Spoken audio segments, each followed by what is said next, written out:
Shalom Bapak Ibu Saudara-saudari yang terkasih dalam nama Tuhan Yesus. Puji Tuhan, pada hari ini kita boleh bersama-sama kembali lagi dalam program Makin Dekat Tuhan.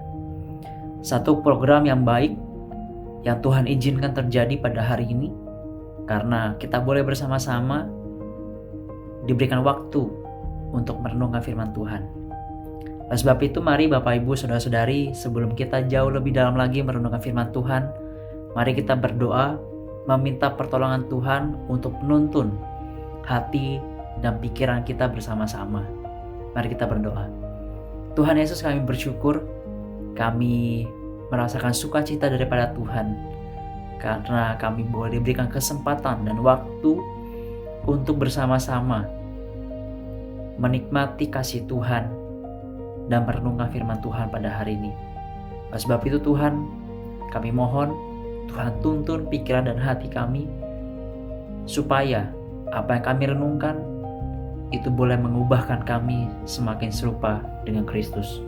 Ini doa kami ya Tuhan, di dalam nama Tuhan Yesus. Haleluya. Amin. Mari kita buka bersama-sama Bapak Ibu dalam Filipi 3 ayat 7-9. Filipi 3 ayat 7-9 berkata demikian. Tetapi apa yang dahulu merupakan keuntungan bagiku, sekarang kuanggap rugi karena Kristus. Malahan segala sesuatu kuanggap rugi karena pengenalan akan Kristus Yesus Tuhanku lebih mulia daripada semuanya. Oleh karena Dialah aku telah melepaskan semuanya itu dan menganggapnya sampah, supaya aku memperoleh Kristus dan berada dalam Dia, bukan dengan keberadaanku sendiri karena mentaati hukum Taurat, melainkan dengan kebenaran karena kepercayaan kepada Kristus, yaitu kebenaran yang Allah anugerahkan berdasarkan kepercayaan. Amin. Berbahagialah setiap kita yang membaca, merenungkan, bahkan yang melakukannya dalam kehidupan kita bersama-sama. Bapak Ibu semua, pernahkah kita secara diam-diam memperbandingkan kehidupan kita dengan orang lain? Dan ketika kita memperbandingkan hidup kita dengan orang lain, kita seakan-akan merasa cukup lebih baik daripada mereka. Mungkin kita berpikir, aku tidak sejahat dia, aku rajin beribadah, melayani dengan setia, bahkan orang-orang menghormati hidupku. Tanpa sadar, kita mulai membangun sebuah daftar kebaikan yang membuat kita merasa layak di hadapan Tuhan. Tetapi firman Tuhan hari ini membawa kita pada sebuah pengakuan yang mengejutkan, yaitu apa yang kita anggap sebagai kebaikan manusia itu, yang terbaik sekalipun sebenarnya tidak bisa menjadi andalan di hadapan Allah yang kudus. Bahkan ada sesuatu, atau lebih tepatnya seseorang yang nilainya jauh melampaui semua itu. Rasul Paulus menulis, tetapi apa yang dahulu merupakan keuntungan bagiku, sekarang kuanggap rugi karena Kristus. Bapak Ibu semua, kita tahu bahwa Paulus adalah seorang yang sangat religius dan bermoral tinggi. Dalam pasal yang sama, ia menyebut dirinya sebagai orang Ibrani asli. Bahkan dia menyebutkan tentang ketaatan pada hukum Taurat tak bercacat. Kalau bicara soal kebaikan, Paulus tentu punya portofolio yang luar biasa. Namun di ayat 7-8, dia berkata, semua itu sekarang kuanggap rugi dibandingkan dengan mengenal Kristus. Mengapa Paulus bisa berkata demikian? Sebab dia menyadari bahwa ada dua macam kebenaran di dalam hal ini. Yang pertama, kebenaran karena usaha manusia. Ini adalah kebaikan yang kita upayakan sendiri. Dalam hal moralitas, perbuatan baik, ketaatan kita pada aturan agama.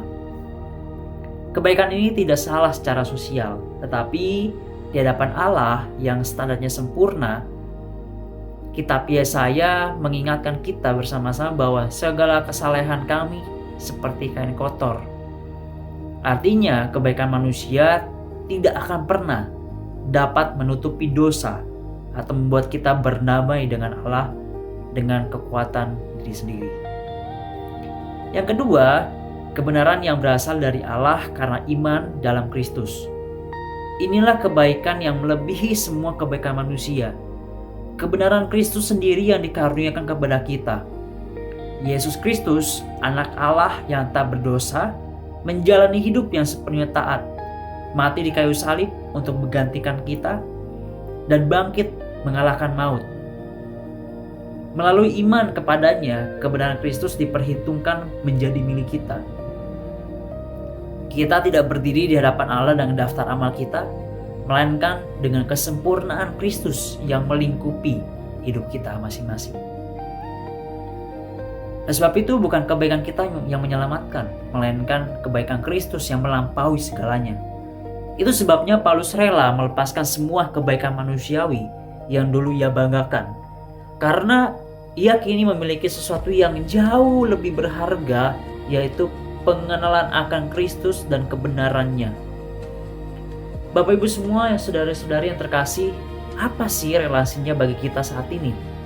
Yang pertama begini, kebenaran ini membebaskan kita dari kesombongan. Saat kita sadar bahwa keselamatan semata-mata hanya anugerah Allah, tidak ada ruang untuk memandang rendah orang lain.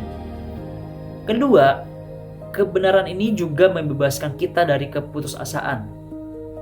Ketika kita merasa gagal dan jauh dari baik atau jauh dari kata sempurna, kita tidak panik seolah-olah keselamatan kita hilang.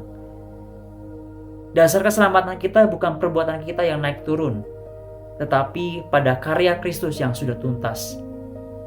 Ketiga, kebenaran ini juga mengubahkan motivasi kita untuk berbuat baik.